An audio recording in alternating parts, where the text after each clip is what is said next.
Subscribe करिए हमारे channel को और बेल आइकन को दबाना मत भूलिएगा। How are you? I know you guys are doing well.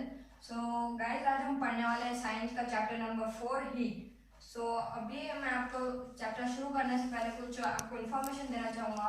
अगर आपको ये नहीं पसंद तो आप इसे 10 सेकेंड स्किप कर सकते हैं। सो अगर आपको कोई भी डाउट्स या क्वेरी आती है जैसे या फिर लेसन समझ में नहीं आते हैं तो आपको यहाँ पर बायजूस की लिंक नीचे डिस्क्रिप्शन में भी दी जाएगी और यहाँ पर आपको फोटो भी दिख जाएगी। सो पहले उसको साइड में हटाते हैं। तो अभी हम मेन टॉपिक पे आते हैं।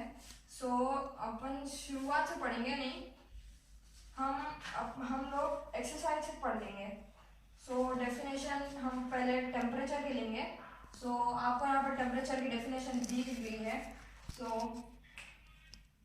अभी आ गई होंगी स्क्रीन पर।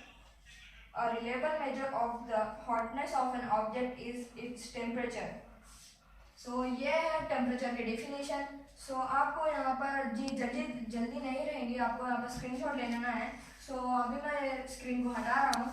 अभी अभी हम थर्मामीटर की डेफिनेशन लेंगे। टेम्परेचर को मेजर करने के लिए थर्मामीटर यूज होता है।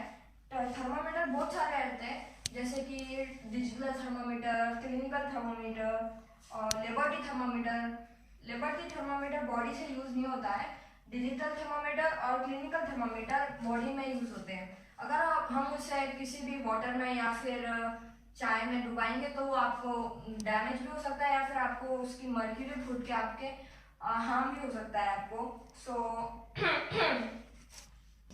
गाइस, अभी हम क्लिनिकल थर्मामीटर की डेफिनेशन जानेंगे। सो अभी मैं पढ़ रहा हूँ, आपको यहाँ पर दिख जाएंगी। ये है उसकी डेफिनेशन। अभी मैं आपको रीड करके बताऊंगा। The thermometer that measures our body temperature is called a clinical thermometer. ये आपको अपने नोट्स में आपको नोट करना है। तो चलिए मैं अभी आपको और कौन से तो मैं आपको एक मेन फैक्ट बताऊंगा। जो क्लिनिकल थर्मामीटर का अपन जो बॉडी के लिए टेम्परेचर यूज कर रहे हैं उसका नॉर्मल टेम्परेचर कितना होता है मैं आपको बताऊंगा। सो गाइस देखिए, मैं अभी बताऊंगा, आपको यहाँ पर लिख के भी आ जाएगा। The normal temperature of human body is 37 degree Celsius.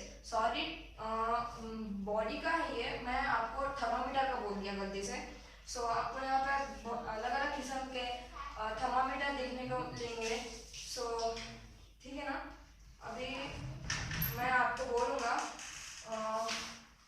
Laboratory thermometer की definition. So guys, I hope ये आपको मजा आ रहा होगा पढ़ने में। सो अभी हम देखने वाले हैं कंडक्टर्स और इंसुलेटर्स। सो पहले मैं आपको बता देता हूँ, कंडक्टर और इंसुलेटर ये एक टाइप के हीट ट्रांसफर है।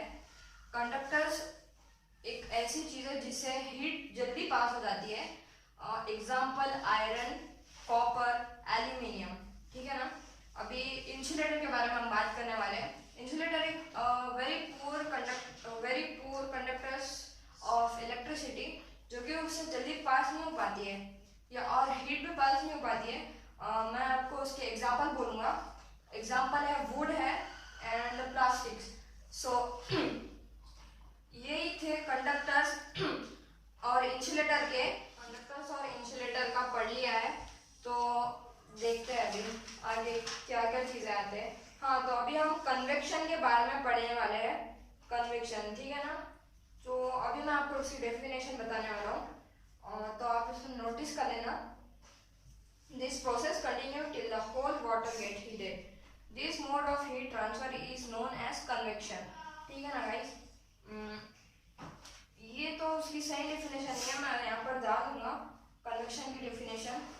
और सी ब्रीज और लैंड ब्रीज के बारे में हम पढ़ने वाले हैं। तो अभी हम पढ़ेंगे सी ब्रीज और लैंड ब्रीज के बारे में। The warm air from the land moves towards the sea to complete the cycle. The air from the sea is called the sea breeze. ठीक है ना गाइस। तो अभी हम लैंड ब्रीज के बारे में पढ़ने वाले हैं। यहाँ पर डेफिनेशन तो नहीं दिख रही है, मैं आपको यहाँ पर वीडियो लंबी करके बता देने वाला हूँ। सो गाइस, अभी ये लास्ट डेफिनेशन रह गई है चैप्टर की, उसका नाम है रेडिएशन। आपको यहाँ पर रेडिएशन की डेफिनेशन लिखकर आ रही होंगी। तो अभी मैं इसे पढ़ के तो नहीं बताऊंगा, यहाँ पर आपको लिख के आ रही तो मैं नहीं पढ़ूंगा। तो आज के सेशन में इतना ही, मिलते हैं अगले सेशन में, गुड बाय। सब्सक्राइब करके जाना यार, जल्दी से कर दो, निकल अब।